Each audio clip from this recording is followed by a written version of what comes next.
Health insurance घेतला म्हणजे सगळ्या गोष्टी कव्हर होतात असं बऱ्याच जणांना वाटतं. पण मी तुम्हाला 5 अशा गोष्टी सांगणार आहे जे हेल्थ इन्शुरन्समध्ये कव्हर होत नाही.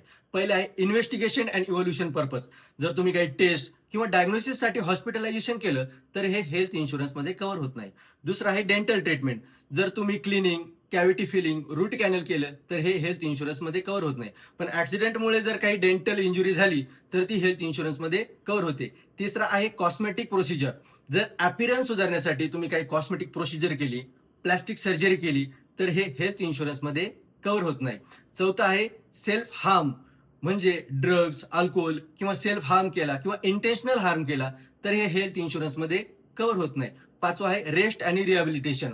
म्हणजे हॉस्पिटलायझेशन नंतर तुम्ही रेस्टसाठी किंवा कोणी आरामासाठी हॉस्पिटलमध्ये ॲडमिट होत असेल किंवा सर्जरी नंतर रिकव्हरीसाठी रेस्ट करत असेल, घरी काही विशिष्ट नर्स बोलून उपचार घेत असेल, तर हे हेल्थ इन्शुरन्समध्ये कव्हर होत नाही. म्हणून हेल्थ इन्शुरन्स घेताना त्यामध्ये आधी काय एक्सक्लुजन आहेत हे समजून घ्या आणि अशाच प्रॅक्टिकल आणि सोप्या माहितीसाठी हिरा वेल्सला नक्की फॉलो करा. धन्यवाद.